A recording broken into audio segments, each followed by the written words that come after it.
मध्ये स्फुरत्काङ्गवारिं महादेवमेकं स्मरारिं महेशं सुरेशं सुरारातिनाशं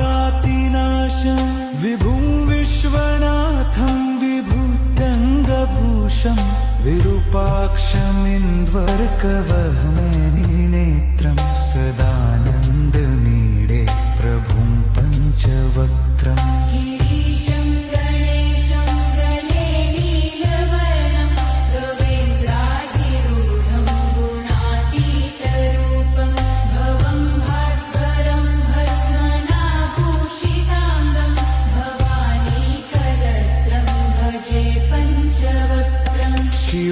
शिवाकान्तशम्भो शशाङ्कार्धमौले